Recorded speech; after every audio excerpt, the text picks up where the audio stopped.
Hello all welcome back to Sushanti vlogs. ಇವತ್ತು ನಾವು ಈ ವಿಡಿಯೋದಲ್ಲಿ ನನ್ನ ಫ್ರೆಂಡ್ ಪ್ರಿಯಾಂಕಾ ಇದ್ದಾಳಲ್ಲ ಅವ್ರ ಮಮ್ಮಿಗೆ ನಮ್ಮ ಮನೆಗೆ ಬಂದಾಗ ನಾವು ನುಗ್ಗೆಕಾಯಿ ಫ್ರೈ ಮಾಡಿದ್ದು ಆ ಪಲ್ಯ ತುಂಬ ಇಷ್ಟ ಆಗೋಗಿತ್ತು. ಹಾಗಾಗಿ ಆಂಟಿ ಕೇಳಿದಕ್ಕೆ ನಾವು ಇವತ್ತು ఈ వీడియో అప్లోడ్ ಮಾಡ್ತಾ ಇದೀವಿ. చూడండి నా ఫ్రెండ్ ప్రియాంక ఉంది కదా, వాళ్ళ మమ్మీ ఒకసారి మా ఇంటికి వచ్చినప్పుడు అంటే న్యూ ఇయర్ వీడియో అప్లోడ్ చేసాం కదా, అందులో ఉంటారు చూడండి, వెళ్ళి చెక్అవుట్ చేయండి.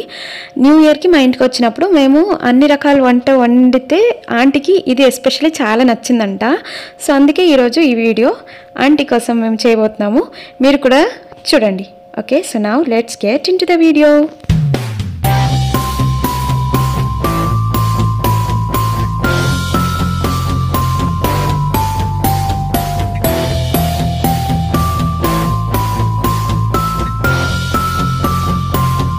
ನೋಡಿ ಇಲ್ಲಿ ನಾನು ನುಗ್ಗೆಕಾಯಿ ಫ್ರೈ ಮಾಡಕ್ಕೆ ಒಂದು 1/4 kg ನುಗ್ಗೆಕಾಯಿ ತಗೊಂಡಿದ್ದೀನಿ. ನಾಟಿ ನುಗ್ಗೆಕಾಯಿ ಇದು ತುಂಬಾ ಟೇಸ್ಟ್ ಇರುತ್ತೆ. ನೋಡಿ, ನಾಟಿದಾದ್ರೆ ಜಾಸ್ತಿ ಉದ್ದ ಬರಲ್ಲ, టేస్ట్ ಚೆನ್ನಾಗಿರುತ್ತೆ. ఇది హైబ్రిడ్ అయితే అಷ್ಟು టేస్ట్ బరల్ల. ఇక్కడ చూడండి, నేను మునంకాడ ఫ్రై చేయడానికి ఒక 1/4 kg మునంకాడలు తీసుకున్నాను. ఇది నాటిది చాలా టేస్ట్గా ఉంటుంది. హైబ్రిడ్ అయితే మనకు ఆ టేస్ట్ ఉండదండి, నాటిది కాబట్టి చాలా టేస్ట్గా ఉంటుంది. ఇప్పుడు మనం ఇది తొక్కలు తీసుకొని చిన్న చిన్న ముక్కలు కోసుకొని మనం ఫ్రైకి రెడీ చేద్దాం. ಈಗ ನಾವು ಇದು ಸಿಪ್ಪೆ ಎರೆದು ಬಿಟ್ಟು ಸಣ್ಣ ಸಣ್ಣ ಪೀಸಾಗಿ ಕಟ್ ಮಾಡಿ ಫ್ರೈಗೆ ರೆಡಿ ಮಾಡ್ಕೊಳ್ಳೋಣ. ಈಗ ಯಾವ ತರ ಸಿಪ್ಪೆ ತೆಗಿಯೋದಂತ ನೋಡೋಣ. ಇಪ್ಪಡೆಲ್ಲ ತೊಕ್ಕಲು తీయాలని చూద్దాಮ. ಈಗ ನೋಡಿ, ಈ ನುಗ್ಗೆಕಾಯಿ ಇರುತ್ತಲ್ಲ, ఫస్ట్ ఇవెల్లన సిప్పే ఎరిಬೇಕು ఇద్ರಲ್ಲಿ. ఇప్పుడు చూడండి, ఇందులోన ఈ తొక్కలన్నీ మనం గీస్తే కూర వచ్చేసి చాలా టేస్ట్గా ఉంటుంది. తొక్కతో వేస్తే మనకు ఉప్పు కారం అంత బాగా పట్టదు కాబట్టి తొక్కలన్నీ ఫుల్ గీయాలి, తీసుకోవాలి. ಈಗ ನಾವು ಸಿಪ್ಪೆ ಜೊತೆ ಹಾಕಿದ್ರೆ ಫ್ರೈ ಅಷ್ಟು ಟೇಸ್ಟ್ ಬರಲ್ಲ, ಸಿಪ್ಪೆ ಎಲ್ಲ ಎರೆದ್ಬಿಟ್ಟು ಹಾಕಿದ್ರೆ ಸೂಪರ್ ಆಗಿರುತ್ತೆ ಟೇಸ್ಟ್. ಈಗ ಎರಿಯೋದು ಯಾವ ತರ ಅಂದ್ರೆ ನೋಡಿ, ಈಗ ఇప్పుడు తొక్కలు తీసేది ఎలాగా అంటే చూడండి,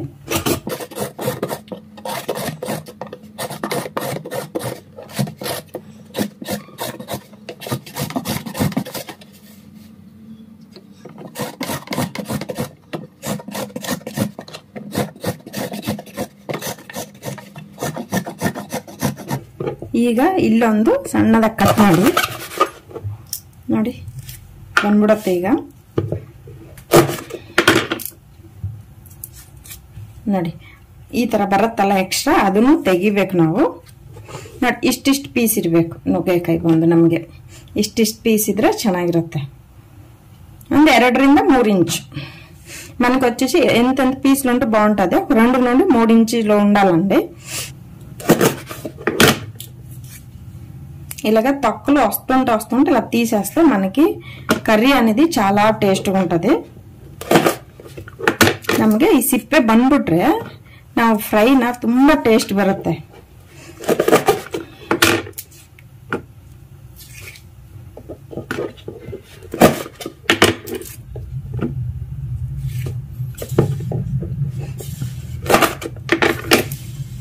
ಎಲ್ಲರಿಗೂ ಗೊತ್ತು, ಬಟ್ ಏನಂದ್ರೆ ಹೊಸದಾಗಿ ಯಾರು అడిగే కలితారో ಅವ್ರಿಗೋಸ್ಕರ డీటెయిల్స్ ఆಗಿ ಹೇಳ್ತಾ ಇದೀನಿ. నేను ఎందుకంత డీటెయిల్స్ చెప్తున్నానంటే కొత్తగా వంట చేసిన వాళ్ళకి తెలియదు కదండి, అందుకే కొంచెం డీటెయిల్స్ చెప్తున్నాను.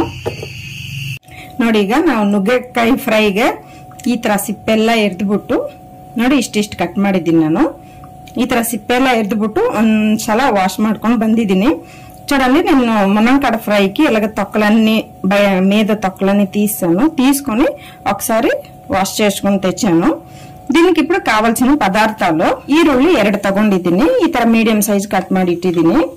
ఉల్లిపాయలు ఒక 2 తీసుకున్నానండి, ఇలా మీడియం సైజ్ గా కట్ చేసి పెట్టాను. హಸಿರು ಮೆಣಸಿನಕಾಯಿ ಬಂದು 3, పచ్చిమిర్చి వచ్చేసి ఒక 3 అండి, కరిಬೇವಿನ ಸೊಪ್ಪು, ಕರಿವೇಪಾಕು, ಬೆಳ್ಳುಳ್ಳಿ ಬಂದು 1 ಉಂಡೆ ತಗೊಂಡಿದ್ದೀನಿ. ಈ ತರ ಜಜ್ಜಿ ಇಟ್ಕೊಂಡಿದ್ದೀನಿ ನಾನು, ಫುಲ್ ಜಜ್ಜಿ ಇಲ್ಲ, ಕಚ್ಚಾಬಿಚ್ಚಿ ಜಜ್ಜಿದ್ದೀನಿ. తెల్లుళ్ళు వచ్చి ఒక ఉండ అండి తీసుకున్నాను. ఒకటి వచ్చేసి కచ్చాబిచ్చి దంచి పెట్టాను, ఫుల్ దంచలేదు, కచ్చాబిచ్చికి దంచి పెట్టాను. నెక్స్ట్ వచ్చేసి ఉప్పు, పసుపు, కారము, గరం మసాలా, సరసావులు, జీలకర్ర, శనగపప్పు. నా దగ్గర ఈరోజు మినపప్పు లేదు కాబట్టి అది స్కిప్ చేస్తున్నాను. నెక్స్ట్ బందు ఉప్పు, అరిశిన, ఖార, గరం మసాలా, ಸಾಸಿವೆ, ಜೀರಿಗೆ, ಕಡಲೆಬೇಳೆ. ನನ್ನ ಹತ್ರ ಇವತ್ತು ಉದ್ದಿನ ಬೇಳೆ ಇಲ್ಲ, ಅದಕ್ಕೆ ನಾನು ಉದ್ದಿನ ಬೇಳೆ ಸ್ಕಿಪ್ ಮಾಡ್ತಾ ಇದ್ದೀನಿ. ఓకేనా? ఇక పల్లె ಯಾವ ತರ రెడీ ಮಾಡೋಣ ಅಂತ ನೋಡೋಣ. ఓకేనా అండి? ఇప్పుడు మనం ఫ్రై ఎలా చేయాలని ఇప్పుడు చూసేద్దాము. ಫಸ್ಟ್ ನಾವು ಫ್ರೈಗೆ ಈ ತರ ಮಂದವಾದ ಬಾಂಡ್ಲಿ ತಗೋಬೇಕು. ಯಾಕಂದ್ರೆ ಫ್ರೈ ಈ ತರ ಮಾಡಿದ್ರೆ ಚೆನ್ನಾಗಿ ಬರುತ್ತೆ. ನಮ್ಗೆ ತೆಳ್ಳಗಿದ್ರೆ ಸೀದೋಗುತ್ತೆ, ಕೆಳಗಡೆ ಅಂಟು ಬಿಡತ್ತಲ್ವಾ. ಇದು ಕರ್ರಗಿದೆ ಅಂತ ಬೇಜಾರು ಮಾಡ್ಕೋಬೇಡಿ. ಇದು ಆಲ್ರೆಡಿ ನಾನು ಹೇಳಿದ್ದೀನಲ್ಲ, ನಾನು ಇದರಲ್ಲಿ ವಡೆ, ಏನಾರು ಬಜ್ಜಿ, ಬೋಂಡ, ಫ್ರೈಗಳು ಜಾಸ್ತಿ ಇದರಲ್ಲಿ ಮಾಡ್ತೀನಿ. ಮುದ್ದೆ ಸಹ ಇದರಲ್ಲೇ ಮಾಡ್ತೀನಿ ನಾನು. ಇದಕ್ಕೆ ఏజ్ ಬಂದು 26 ವರ್ಷ ఆಗಿದೆ. మీరు ఇది కడాయి నల్లగొన్నదని బేజార్ చేసుకోవద్దండి. ఇది అలా 26 సంవత్సరాలు అయింది. నేను చెప్పాను ఎన్నో వీడియోలో. ఇది మందంగా ఉంటే మనం ఫ్రై చేస్తే మనకేంటంటే మాడదండి, కింద చాలా బాగుంటది. నేను గారెలు తీయడానికి గానీ చికెన్, మటన్ ఫ్రై, ఈ రాగి సంగటి కూడా ఇందులో చేస్తాను. ఈ కడాయి ఏజ్ వచ్చి ఎంత అయింది తెలుసా అండి? 26 years అయింది. ఇప్పుడు ఇలాంటిది ఒక కడాయి తీసుకోవాలి. ఈ తರದ ಒಂದು ಬಾಣಲಿ ತಗೊಂಡು ಸ್ಟವ್ ಆನ್ ಮಾಡ್ಕೋಬೇಕು. ಸ್ಟವ್ ಆನ್ చేయాలి. ಒಂದು 3 ರಿಂದ 4 ಸ್ಪೂನ್ ಆಯಿಲ್ ಹಾಕೊಳ್ಳಿ. ఒక 3 నుండి 4 ಸ್ಪೂನ್ ಆಯಿಲ್ వేసుకోండి. ಈಗ ఆయిల్ బిసి అయితల్వా, ಒಂದು 1/4 స్పూన్ సాసిವೆ ಹಾಕೋಣ. ఇప్పుడు ఆయిల్ వేడైందండి, ఒక 1/2 స్పూన్ ఆవాలు వేసుకుందాం. ಈಗ ನೋಡಿ సాసిವೆ చిటపట అంతా ಇದೆಯಲ್ಲ, ಈಗ ಒಂದು 1/4 స్పూన్ జీರಿಗೆ ಹಾಕೊಳ್ಳೋಣ. ఇప్పుడు చూడండి సరసాలో వచ్చేసి చిటపట అవుతుంది కదా, ఒక 1/2 స్పూన్ జీలకర్ర వేసుకుందాం. ಈಗ ಕಡಲೆಬೇಳೆ ಒಂದು 1/4 ಸ್ಪೂನ್, శనగపప్పు ఒక 1/2 స్పూన్. ಈಗ ಇದರಲ್ಲಿ ಈರುಳ್ಳಿ ಹಾಕೋಬೇಕು. ఇప్పుడు ఇందులో ఉల్లిపాయలు వేసుకోవాలి. ಈಗ ಇದರಲ್ಲಿ ಕಚ್ಚಬಿಚ್ಚ చెచ్చిదివల్ల ಬೆಳ್ಳುಳ್ಳಿ ಹಾಕೋಬೇಕು. ఇప్పుడు ఇందులో ಕಚ್ಚಬಿಚ್ಚಿ ದಂಚಿ పెట్టుకున్న ಬೆಳ್ಳುಳ್ಳಿ వేసుకోవాలి. ನಾವು ಫ್ರೈಗೆ ಬೆಳ್ಳುಳ್ಳಿ, ಶುಂಠಿ ಬೆಳ್ಳುಳ್ಳಿ ಪೇಸ್ಟ್ ಹಾಕಿದ್ರೆ ಅಷ್ಟು ಟೇಸ್ಟ್ ಬರಲ್ಲ. ನೀವು ಈ ತರ ಕಚ್ಚಬಿಚ್ಚಿ చెచ్చి ಬೆಳ್ಳುಳ್ಳಿ ಹಾಕಿ సూపర్ టేస్ట్ బರುತ್ತೆ. మనం ఫ్రైలకు వచ్చేసి అల్లం తెల్లుల్లి పేస్ట్ వేస్తే అంత టేస్ట్ ఉండదండి. తెల్లుల్లి వచ్చి ఇలా కచ్చబిచ్చ దంచేయండి, సూపర్గా ఉంటుంది. ಈಗ ಇದರಲ್ಲಿ ಕರಿಬೇವಿನ ಸೊಪ್ಪು, ఇప్పుడు ఇందులో ಕರಿವೇಪಾಕು. ನಾವು ಈಗ ಇದರಲ್ಲಿ ಹಸಿರು ಮೆಣಸಿನಕಾಯಿ ಕಟ್ ಮಾಡಿ ಇಟ್ಟಿದ್ವಲ್ಲ ಅದು ಹಾಕೋಬೇಕು. ఇప్పుడు ఇందులో పచ్చిమిరపకాయలు కోసుకొని పెట్టాం కదండి, అది వేసుకోవాలి.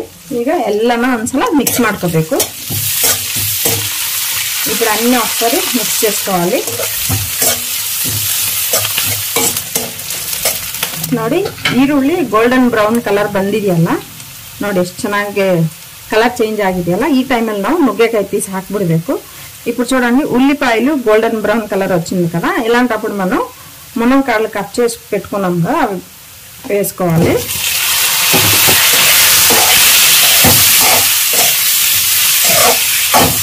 ಈಗ ನಾವು ಇದರಲ್ಲಿ 1/4 స్పూన్ అరిಶಿನ ಹಾಕೋಬೇಕು.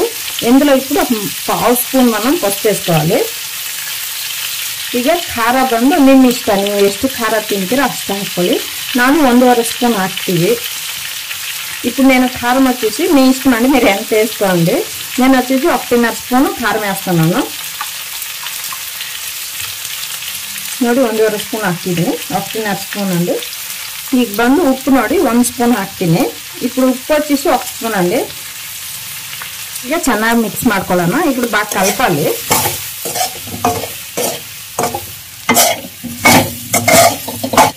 ಇನ್ನೊಂದೇನು ಗೊತ್ತಾ, ಒಂದು ಮೇನ್ ಸೀಕ್ರೆಟ್ ಹೇಳ್ತೀನಿ. ನೀವು ನುಗ್ಗೆಕಾಯಿ ಫ್ರೈಗೆ ಇನ್ನೊಂದು పదార్థ ಹಾಕಿದ್ರೆ ಇನ್ನೂ ఫ్రై టేస్ట్ ಚೆನ್ನಾಗಿ బರುತ್ತೆ. ఇంకొక సీక్రెట్ ఏం తెలుసా అండి, మనం మునక్కాడ ఫ్రై చేసినప్పుడు ఆ పదార్థం వేస్తే టేస్ట్ ఇంకా రెట్టింపు అవుతుంది. ರಿವೀಲ್ ಮಾಡ್ತಾ ಇದೀನಿ. ಆ ಪದಾರ್ಥ ಸಕ್ಕರೆ ಏನು ಗೊತ್ತಾ, ಒಂದು ಸ್ವಲ್ಪ ಸಕ್ಕರೆ ಹಾಕ್ಬಿಟ್ರೆ ನುಗ್ಗೆಕಾಯಿ ಫ್ರೈ ತುಂಬಾ ಟೇಸ್ಟ್ ಬರುತ್ತೆ. మనం వచ్చి పంచదార కొంచెం వేయాలండి. మునక్కాడ ఫ్రైలోన పంచదార కొంచెం వేస్తే టేస్ట్ సూపర్గా ఉంటుంది. ఒకసారి ట్రై చేయండి.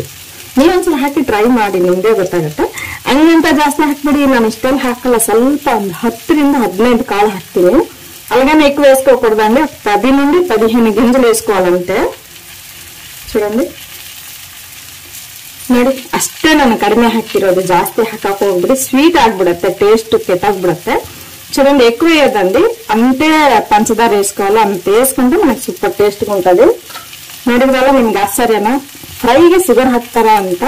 ಈ ತರ ಮಾಡಿ ನೋಡಿ ಆಮೇಲೆ ನನಗೆ ಕಮೆಂಟ್ ಮಾಡಿ ಹಾಕಿ, ఓకేనా? మీరేగా కొంచెం పంచదార వేసి చేయండి. తర్వాత మీకు ఎలా కుదిరిందని నాకు కమెంట్ బాక్స్ లో కమెంట్ చేసి చెప్పండి. ಈಗ ಎಲ್ಲ ಮಿಕ್ಸ್ ಮಾಡಿದ್ವಲ್ಲ, ಈಗ ನೀರು ಹಾಕೊಂಡ್ಬಿಡೋಣ. ಎಷ್ಟು ನೀರು ಬೇಕೋ ಅಷ್ಟು ಹಾಕೋಬೇಕು. ఇప్పుడు అన్ని మిక్స్ చేసాం కదండి. ఇప్పుడు ఎంత నీరు కావాలో అంత నీరు వేసుకుందాం. నేను చూడండి ఒక ಗ್ಲಾಸ್ ನಿಂದ ಪಟ್ಕೊಂಡಾನು ನೀರು. ನಾನೊಂದು ಲೋಟದಲ್ಲಿ ನೀರು ಇಟ್ಕೊಂಡಿದ್ದೀನಿ, ನೋಡೋಣ ಎಷ್ಟು ಹಿಡಿಯುತ್ತೆ ಏನಂತ.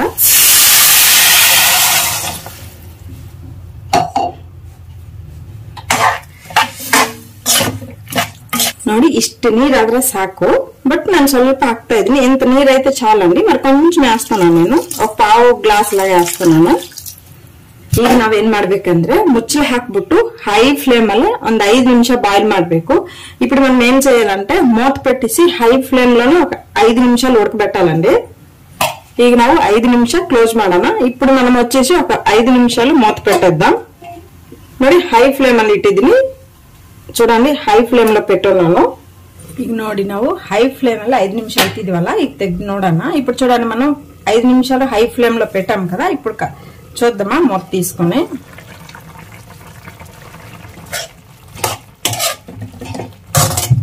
చూడండి, చూస్తుంటే తినేయాలనిపిస్తుంది కదా. ನಾಕೈತೆ ತಿನ್ನೇಯಾಲಿ ಅನಿಪಿస్తుంది.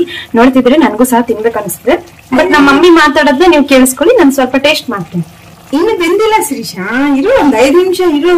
ಅಟ್ಲೀಸ್ಟ್ ರಸನಾರು ಉಂಡಮ್ಮ, ఇంకా ఉడకలే ಇದು ತಲ್ಲಿ. చెప్పు ಮಮ್ಮಿ. ನೋಡಿ ಈಗ ನಾವು 5 ನಿಮಿಷ ಹೈ ಫ್ಲೇಮ್ ಅಲ್ಲಿ ಇಟ್ಟಿದೀವಲ್ಲ, ಈಗ ಬಂದು ನಾವು ಲೋ ಇಲ್ಲ ಹೈ ಇಲ್ಲ ಮೀಡಿಯಂ ಫ್ಲೇಮ್ ಅಲ್ಲಿ ಇಡ್ಬೇಕು. ಯಾಕೆ ಗೊತ್ತಾ, ನಮ್ಗೆ ಉಪ್ಪು ಖಾರ ಎಲ್ಲ ನೀಟಾಗಿ ನುಗ್ಗೆಕಾಯಿ ಒಳಗಡೆ ಹೋಗ್ಬೇಕಂದ್ರೆ ನಾವು ಮೀಡಿಯಂ ಫ್ಲೇಮ್ ಅಲ್ಲಿ ಇಟ್ರೆ ಸೂಪರ್ ಟೇಸ್ಟ್ ಹಿಡಿತದೆ. ನಾವೀಗ ಹೈ ಫ್ಲೇಮ್ ಇಟ್ಬಿಟ್ರೆ ನೀರೆಲ್ಲ ಬೇಗ ಡ್ರೈ ಆಗತ್ತೆ, ನಿಮಗೆ ನುಗ್ಗೆಕಾಯಿ ಒಳಗಡೆ ಉಪ್ಪು ಖಾರ ಏನು ಹೋಗಲ್ಲ. ಅದಕ್ಕೆ ನಾವೇನ್ ಮಾಡ್ಬೇಕಂದ್ರೆ ಹೈ ಫ್ಲೇಮ್ ಅಲ್ಲಿ ಒಂದ್ 5 ನಿಮಿಷ ಇಡ್ಬೇಕು. ಆಮೇಲೆ ಮೀಡಿಯಂ ಫ್ಲೇಮ್ ಇಟ್ಬಿಟ್ರೆ ನೀಟಾಗಿ ಬೇಯತ್ತೆ, ఉప్పు ఖార ಎಲ್ಲ ಚೆನ್ನಾಗಿ ಹೋಗುತ್ತೆ ಒಳಗಡೆ, టేస్ట్ ఇరತ್ತೆ. ఇప్పుడు చూడండి 5 నిమిషాలు మనం హై ఫ్లేమ్ లో పెట్టాం కదా, ఇంత నీరు మనకి దగ్గరికి వచ్చింది. ఇప్పుడు వచ్చేసి మనం లో కాదు హై కాదు మీడియం లో పెడతామంటే మనకు వచ్చేసి మునక్కాడలు నిదానంగా బాగా ఉడుకుతుంది. ఉప్పు కారం ప్రతి ఒక్కటి కూడా మునక్కాడలోనికి వెళ్ళి బాగా పడుతుంది. మనం తిన్నప్పుడు చాలా టేస్ట్గా ఉంటది. కాబట్టి మనం హై ఫ్లేమ్ లో పెట్టేసినామంటే మళ్ళీ కూడా నీరంతా వేగం డ్రై అయిపోద్ది, కానీ మునక్కాడలోనికి ఉప్పు కారం వెళ్ళదండి, లోన చప్పగా ఉంటది. దానికోసమని ఒక 5 నిమిషాలు హై ఫ్లేమ్ పెట్టేసి తర్వాత ఒక 5 నిమిషాలు మీడియం ಫ್ಲೇಮ್ లో పెడదాం. ಈಗ ನೋಡಿ ನಾವು ಮುಚ್ಚಳ ಹಾಕಿ ಮೀಡಿಯಂ ಫ್ಲೇಮ್ ಅಲ್ಲಿ ಒಂದ್ 5 ನಿಮಿಷ ಇಟ್ಟಿದ್ವಲ್ಲ, ಈಗ ಓಪನ್ ಮಾಡಿ ನೋಡೋಣ ಯಾವ ಪರಿಸ್ಥಿತಿಯಲ್ಲಿ ಇದೆ ಅಂತ. ఇప్పుడు చూడండి మనం మునక్కాడ వచ్చేసి 5 నిమిషాలు మూత పెట్టి పెట్టాం కదా, ఇప్పుడు ఏ పరిస్థితిలో ఉంది చూస్తాము. ನೋಡಿ ನೀರು ಸ್ವಲ್ಪ ಡ್ರೈ ಆಗಿದೆ ಅಲ್ಲ 5 ನಿಮಿಷಕ್ಕೆ. చూడండి ఒక 5 నిమిషాల్లోనే ఎంత ನೀರು ಡ್ರೈ అయింది కదా. ಈಗ ಚೆನ್ನಾಗಿ ಮಿಕ್ಸ್ ಮಾಡ್ಕೋಬೇಕು. ఇప్పుడు బాగా కలపాలి ఒకసారి.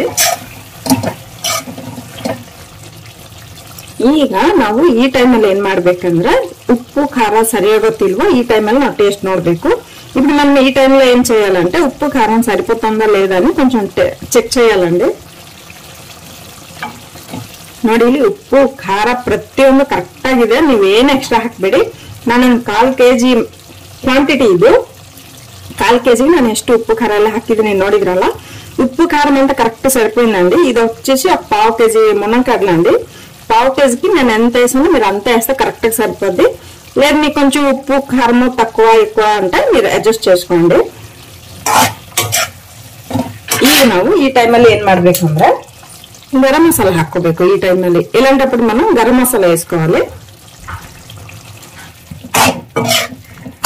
ಈಗ ನಾವು ಗರಂ ಮಸಾಲ ಹಾಕಿದೀವಲ್ಲ, ಗರಂ ಮಸಾಲ ಹಾಕಿದ್ಮೇಲೆ ಸ್ವಲ್ಪ ಲೋ ಫ್ಲೇಮ್ ಮಾಡ್ಕೊಳ್ಳಿ, ಯಾಕಂದ್ರೆ ಸೀದೋಗುತ್ತೆ. ಲೋ ಫ್ಲೇಮ್ ಮಾಡಿ ಇನ್ನೊಂದು 5 నిమిష బిట్టిబిడమ్మ. ఇప్పుడు మనం గరం మసాలా వేసుకొని ఇంకా లో ఫ్లేమ్ చేసుకుని ఒక 5 నిమిషాలు మూత పెట్టి పెట్టేద్దాం. ನೋಡಿ ಈಗ ಮುಚ್ಚಳ ತೆಗೆದು ನೋಡೋಣ.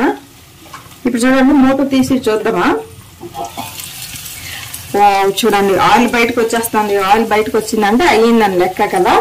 ಈಗ ನೋಡಿ ನಮ್ಗೆ ಆಯಿಲ್ ಬಂದು ಈಚೆ ಕಾಣಿಸ್ತಾ ಇದೆ ಅಂದ್ರೆ ಆಗಿದೆ ಅಂತ ಅರ್ಥ. ನೋಡಿ ಇದಕ್ಕೆ ನೀವು ಅಯ್ಯೋ ಅದು ಬೇಕು ಇದು ಬೇಕು ಅನ್ನೋದು ಏನು ಇಲ್ಲ. ನೋಡಿ ಶುಂಠಿ ಬೆಳ್ಳುಳ್ಳಿ పేస్ట్ ಬೇಕು, కాయి ಬೇಕು, కొత్తిమీర ಬೇಕು, ಏನು ಇಲ್ಲ. దీనికి మనం హైరాన్ పడే అవసరం లేదండి. అల్లం వెల్లుల్లి పేస్ట్ ఏమీ అవసరం లేదు. ఎంత సింపుల్ గా ఫ్రై చేసుకున్నాం కదా. అంటే ఆంధ్రాలో ప్రతి ఒక్కరు చేస్తారు, ಆಂಧ್ರದಲ್ಲಿ ಪ್ರತಿ ಒಬ್ಬರು ಮನೇಲಿ ಮಾಡ್ತಾರೆ. ಇದೇನು ಹೊಸದಲ್ಲ, ಬಟ್ ಹೊಸದಾಗಿ ಯಾರು ಅಡಿಗೆ ಮಾಡೋದಿದ್ರೆ ಮಾಡ್ಬೋದಂತ ನಾನು ಹೇಳ್ತಾ ಇದ್ದೀನಿ ತೆಲುಗಲ್ಲಿನು. ಈಗ ನೋಡಿ 5 ನಿಮಿಷ ಸ್ಲೋ ಫ್ಲೇಮಲ್ಲಿ ಇಟ್ಟಿದ್ವಲ್ಲ ನೋಡಿ ಎಷ್ಟು ನೀರೆಲ್ಲ ಡ್ರೈ ಆಗಿ ಎಷ್ಟು ಚೆನ್ನಾಗಿ ನಮಗೆ ಬೆಂದಿದೆ. ఇప్పుడు చూడండి 5 నిమిషాలు లాస్ట్ లో నాకు 5 నిమిషాలు పెట్టాను కదా ఎంత బాగా ఆయిల్ బయటకు వచ్చేసి బాగా ఉడికింది. ನೋಡಿ ಈಗ ನಮ್ಮ ನುಗ್ಗೆಕಾಯಿ ಫ್ರೈ రెడీ ಆಗಿದೆ. ಈಗ సర్వింగ్ బౌల్ లో తగలన. ఇప్పుడు చూడండి మన మునక్కాడ ఫ్రై రెడీ అయిపోయింది. సర్వింగ్ బౌల్ లో తీసుకుందాం. Hope you all like this video అని అనుకుంటున్నాను. మీకు గనక ఈ వీడియో నచ్చినట్లయితే లైక్ షేర్ ಸಬ್ಸ್ಕ್ರೈಬ್ చేయండి. అలాగే మీ ಅಭಿಪ್ರಾಯವನ್ನು ಕಿಂದ ಕಮೆಂಟ್ ಬಾಕ್ಸ್ లో ಕಮೆಂಟ್ చేసి చెప్పండి. ನಿಮಗೆ ಈ ವಿಡಿಯೋ ಇಷ್ಟ ಆಯ್ತು ಅಂತ ಅನ್ಕೋತೀನಿ. ನಿಮಗೆ ಈ ವಿಡಿಯೋ ಇಷ್ಟ ಆದರೆ ಲೈಕ್ ಶೇರ್ ಸಬ್ಸ್ಕ್ರೈಬ್ ಮಾಡಿ. ಹಾಗೆ ನಿಮ್ಮ ಅಭಿಪ್ರಾಯವನ್ನು ಕೆಳಗಡೆ ಕಮೆಂಟ್ ಬಾಕ್ಸ್ ಅಲ್ಲಿ ಕಮೆಂಟ್ ಮಾಡಿ ಹಾಕಿ. Okay bye.